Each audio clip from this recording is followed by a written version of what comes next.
one of the farm auctions, we saw a fellow investor slash mentor slash friend who said that he bought 10 acres with a house recently at an auction. And he texted me today and said that he's not going to keep it, and if I want, I can go look at it and buy it. So that is where we're going right now. And then this just goes to show you that one of the most powerful things you can do when you're looking for houses, or if you're gardening, or just anything that you do, is to tell people that you're doing it. So he knows that I'm looking for acreage. He knows that I want to upgrade and have more acres. He also knows that I'm interested in houses that have acreage. So when he was like, I don't think I really want to keep this, he immediately thought, I'll text Anna. So here we go.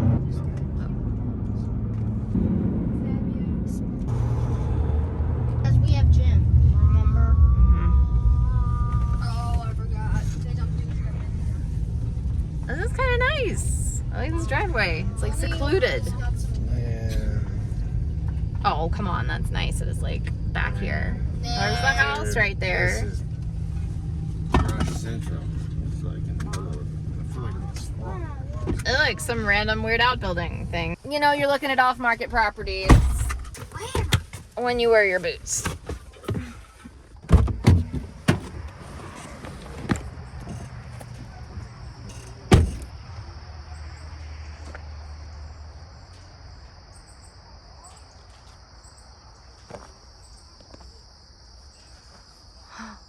Be careful back there. Okay, so first impressions.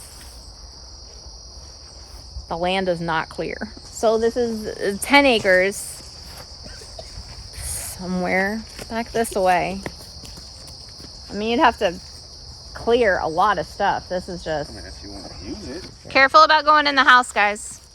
Yeah, it's Bedford stone. Look at the foundation. Looks like it's got some stuff. It's funny. This is an Althea bush.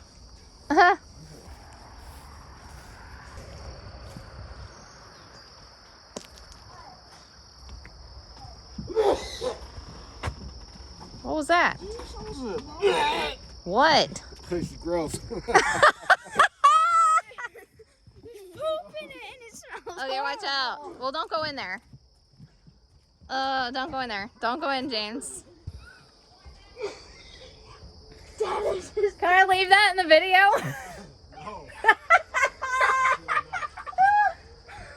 All right, apparently the house is bad.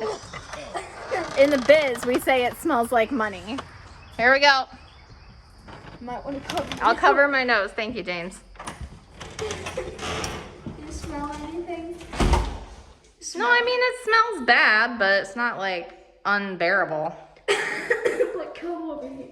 Well, I don't want to come over there. Follow me. I'm following you. The only gross part about this house is look at this. Yeah, well, No, you got it. you're so funny. It's a death trap. I've been in way worse houses. This is nothing. I've been in really bad houses before. All right, so we have a living room area. I guess this would be like a dining room type thing. This is where that's why you wear the boots, my friends.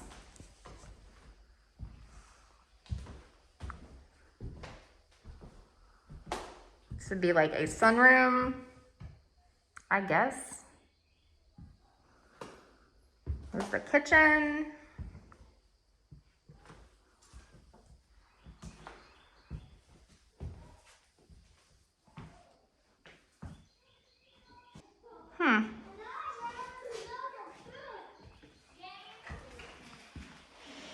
There's a basement. I am not going down there.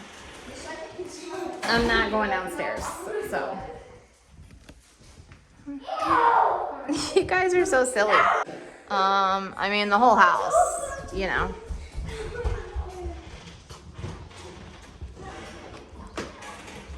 Bedroom number 1.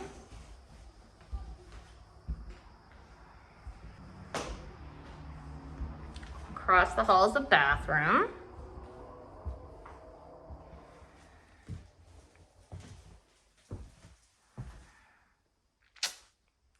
This is probably the only bathroom And it's just got a stand-up shower. I mean, granted, if you bought this, you'd be redoing the whole thing anyway, so it could be whatever you wanted it to be.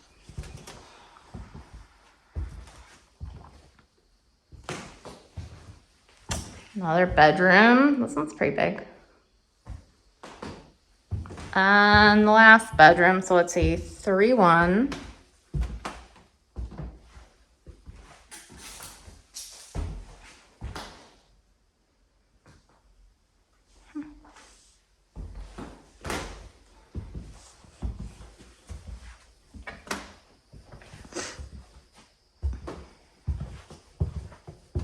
All right.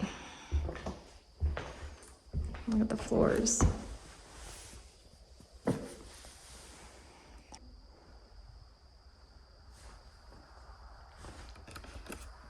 So actually there's a lot of potential, except for the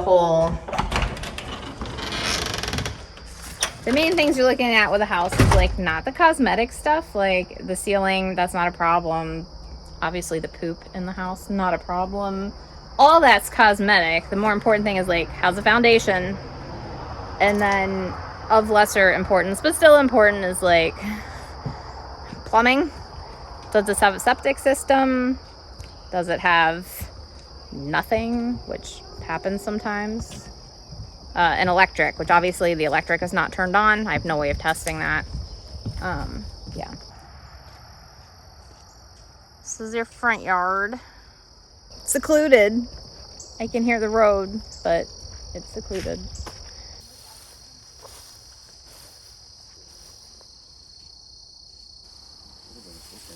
Cistern. It's kind of strange. It's just like right here. Well, it's a bummer you can't look at the property at all. Oh! Don't come back here. All right, now I'm on top of the, we don't know what it is. Oh, there's a hole.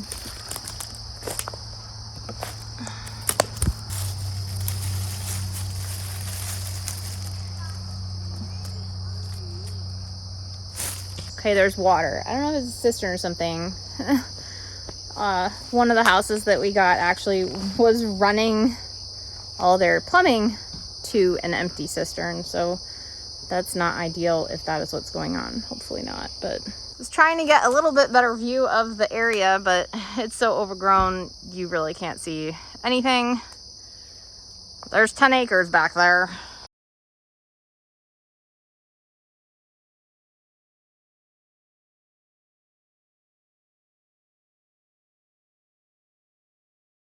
He said we could take the jars. Said he'll knock $20 off the house. So basically this is like a wholesale deal. This is what happens when you're in touch with wholesalers. If you don't know how to get in touch with wholesalers, I have a video that explains how you go about doing that. And they'll say, hey, I have a house at this location. And they give you the lockbox code. And then you just show up and go look at the house and see what it's all about. If you do like the house and you say, hey, I want to buy it, usually they have a price in mind. You can also haggle, like go back and forth, because a lot of times they'll throw out a number that's a little high, depending on who it is, sometimes a lot high. So you can say, hey, this is how much money I would pay for this property. And if they agree, then you just say, okay. And then you just show up and you buy it. It's the most hassle-free way, but as you know, you're getting the property as is. Like, I'm not going to come and be like, I need to do an inspection on this property. Not going to happen. Like, you buy the property as is. To work with wholesalers, you have to be like the most laid back, chill, no problems person, because it's basically just like, this is what it is. Give me money for it, and then we're done. And that's how it is. So I know that he bought this house at an auction. I don't know how much he paid for it, and frankly, it doesn't matter. So that's the other thing. When you're working with wholesalers, how much they paid for a property, don't even bother. Don't even bother. I've seen people ruin deals like for themselves by finding out that someone got a house for very little, and they felt like, well, then why are you charging me so much? If it's a deal for you, it's a deal for you. It doesn't matter how much they paid for it. If I find out later that he paid like $3 for this house, I can't be like, how dare you charge me more? Like, that's, I didn't go to the auction and I didn't buy it. And one of the reasons why I didn't, he took all the risk in going to the auction, buying an auction house, because what we just did, going through, looking at everything, At an auction, a lot of times you do not even get to look at the property. You can do a drive-by and that's it. If you get a house that's completely filled with human feces, which I know somebody who that happened to them, too bad, you're out of luck. You have to be even more laid back and ready for anything if you're buying at an auction. So how much is the property? He's asking $146 minus $20. How much would you pay for it? 10 acres? 3-1? What do you think?